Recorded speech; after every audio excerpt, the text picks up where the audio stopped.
So I have my list of goals that I want to do in this life behind me that I keep on this whiteboard. And I want to talk about how like half of these can't come true. And a few life updates. So let's go sit down in this here old chair over here and discuss, shall we? Hi, hello. I've sat down in ye old chair and I'm going to talk to you about ye old whatever the fuck I want.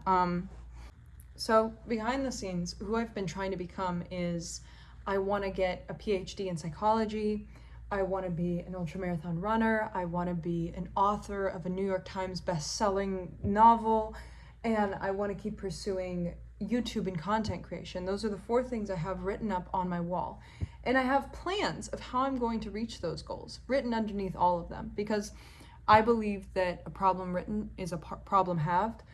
So if I write down and I look at those goals every single day and I'm like, okay, how can I take one step further towards becoming these things, towards doing these things, then it helps center my mind so that everything that I'm doing is in alignment with what I want to become. And I'm very, very happy about this vision I have of myself in the future, where I'm running and I'm researching psychology and I'm writing and I'm filming and it seems like a great little life that I can build for myself. My problem is that I'm coming up along a lot of resistance in a way that I'm having trouble logically seeing why I would continue down the path of both psychology and running. So we already know, in a past video of mine, I was talking about how I injured my back really badly, and it's directly correlated to Ehlers-Danlos. All of the running caused my spine to compress on itself, and it makes me really nervous to continue running because the more I run, the sooner I could end myself up in a wheelchair, because my body's more fragile than I think it is. Like, mentally, I'm very strong. Mentally, I could run for hours, but physically, my body cannot keep up with the motivation and dedication I have, which makes me a little bit upset, because back when my body was functioning correctly, I could dance for like 8-10 hours a day. I would go to the gym after. I was incredibly dedicated. I would just keep going and going and going. And if I had a little bit of soreness, if I had a little bit of pain, it didn't really feel like much, because I really wanted to accomplish my goal of being a ballerina. Now the problem is now that I'm older and my symptoms are worse, I can't always follow my dedication and motivation to its nth degree, because that will cause injuries, such as we've seen that I've caused myself from going like uber dedicated to running. The other part of it that I'm really scared to talk about, because 1, I don't know if this is going to become anything, and 2, I'm a little nervous to talk about it this early, but my little baby, my little cat Sharon, the black cat that I have, I took him to the vet the other day. See, I shouldn't even be crying because I don't even know if it's anything yet, but I can't stand the thought of him dying, so I can't even think about this. I found out that he has a heart murmur. Now, this could be nothing. There are such a thing as benign heart murmurs, and it could be that he was just stressed out from going to the vet, but I have to go and take him to a cardiologist in about a month to see what's going on with him. Is it benign? Is it not?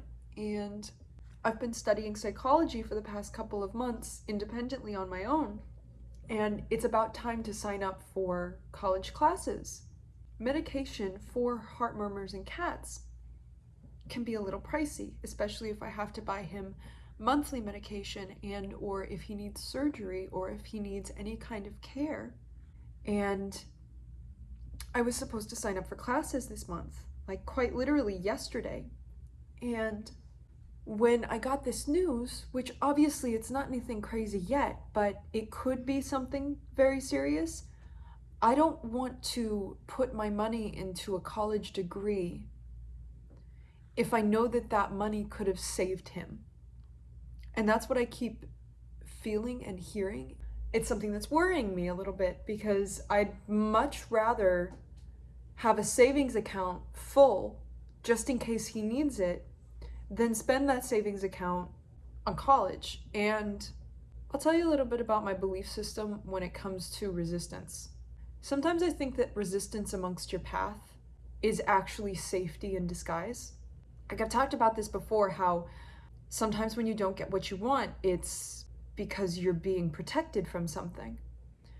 And this happened to me before, where on the same day that I got into film school in Los Angeles, I was also diagnosed with Ehlers-Danlos. And I kind of had to make the same tough decision where it was like, am I going to like stay here, stay dedicated to my health, like pour all my money into medical bills and taking care of myself? Or am I going to throw everything away to go chase a dream in Los Angeles of being a screenwriter?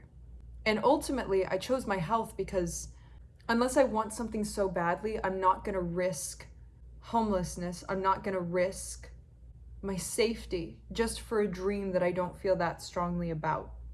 You want to know what I've always been and what is kind of weird that I'm being guided back to? I always wanted to be a writer. I always did. With every fiber of my being. Like a year or two ago, before I even started YouTube, all I would do was just write and write and write and write. And I would wake up and I would write, and I would go to bed and I would write, and I would write on receipt papers at the restaurant when I was supposed to be working. And I wrote like 3 screenplays, and I wrote 2 books of poetry, and I have novels stored away on my computer, and all these pages that I want to share with the world. And it's so strange because every time I try to shift away from that, and I'm like, no, I'm going to go be a psychologist. I'm going to be an ultra marathon runner. I'm going to go and accomplish these things and do these things that I really, really want to do. I'm met with a very weird resistance. And normally, I used to be an insane artist, insane ballerina, just running all around, just didn't care if I had to sleep in trailers, didn't care if I had to sleep in motels, because I felt so strongly about ballet that I didn't care if I was safe, I didn't care if I was broke. But I don't feel that strongly for running and psychology. I don't feel so deeply for those dreams and goals that I'd be willing to sacrifice my physical and mental health and financial stability just to reach those things. Because with everything I do, I think there has to be a certain amount of passion, and there has to be a certain amount of discipline, because human beings are very yin-yang. We are.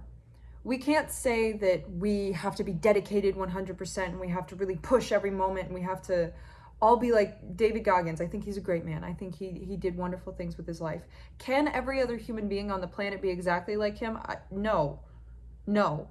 I think there's a level of discipline and a level of passion that each person has to carry within them, like a yin and yang, to live the life that is best for them. And it's weird because if you asked me to write 50 pages by tomorrow, I'd do it. I could do it so simply, so easily. I've always said that ever since I stopped dancing, I feel like writing is dancing with my hands. And I mean, YouTube is the way that I express myself, but it's not something that I want as my career. It's not all I want to be defined as. It's not like someone looks me up and they're like, oh, she was a YouTuber, she was a content creator. That's not all I want to be known for. Not to say that it's a bad thing if you're only known as a YouTuber and a content creator. I think that's great. If that's what you want to be and that's what you're passionate about, go for it. But for me, this was always how I expressed what was going on in my life and how I expressed what I was feeling and what I was going through. I can't express and feel if I'm not also engaging with life, because my ballet teacher, she always said, if you are to be an artist, you also need to engage with life. You need to go out and get your heart broken like 10 times. You need to go and party like crazy. You need to stay in and be lazy. You need to soak in life. You need to soak in humanity, because the more you experience life, the more you can express those real world feelings on stage. I think the same comes with writing and with YouTube and with these speeches and monologues I give you as though I'm a movie character that you're watching. But back to my main point, every time I engage with things outside of writing, outside of the thing that I'm passionate about, things like this happen. And I can't call it coincidence anymore. I can't say, oh, it's a coincidence that on the same day I was supposed to sign up for college classes, I found out that my cat has a heart murmur and I might have to pour my money into my cat to keep him alive, because I will do anything for that fucking cat. I will do anything for him. That's not coincidence to me. The fact that I gave myself a compression injury in my back and couldn't walk for 4 days. That's not coincidence to me. I believe in dedication, but I don't believe in martyrdom. I don't believe in pushing myself so far that I sacrifice my safety, in pushing myself so far that pieces of me get lost out there. I only sacrifice myself and am that crazy and am that disciplined for something that I feel equally as passionate about. I don't know what the fuck this video was to illuminate, because my head is such a mess from this past weekend of everything. But it goes back to my point that I say all the time. There is a best life out there for you. And sometimes when you are met with resistance, it's redirection. Sometimes when you are met with obstacles, it's protection in disguise. And I could be crazy here. I could go out and try and make a lot of money so that I can pay for college and my cat. I could go out there and run and try to keep training for this marathon and be super dedicated and go and just keep going. But I almost feel like that's not the voice that I need to have. You don't need another super disciplined individual on the planet. You need someone filled with humanity. You need the voice of a writer. You need the voice of someone who feels both softness and dedication. You need a balanced individual. You don't need someone who's going out there and accomplishing X, Y, and Z. You need someone who's feeling and thinking and being and becoming. And that's what this weird calling that I keep having is telling me. You need to be a writer, Bailey. And you need to speak from the voice that you write in. So that's what I'm going to try and do. I know that sounds weird, and I know you didn't need a video of me explaining this. And I don't know if any of you are going to garner any of this. I'm losing confidence in making these videos. I'm losing myself to life, and I feel crazy all the time. But c'est la fucking vie, I guess. I don't know. I feel very confused and lost and scared and upset that life is standing in the way of what I want to do and what I want to become and where I want to go. But I also know that I've been here before, where I was held back from something and I thought it was the worst thing in the world. Like, why is this happening? And then I found out later. That's just the update for now. I'm going to try and throw myself into writing and see what happens. Maybe I'll be the worst writer in the world. Maybe I'll be the best. Who knows? That's what we're going to try and do for now. Try and do the thing that we love, practice what we preach, do what we're passionate about, see what comes out of it. And I guess I'm going down a different path yet again. C'est la fucking vie, I suppose. Love you.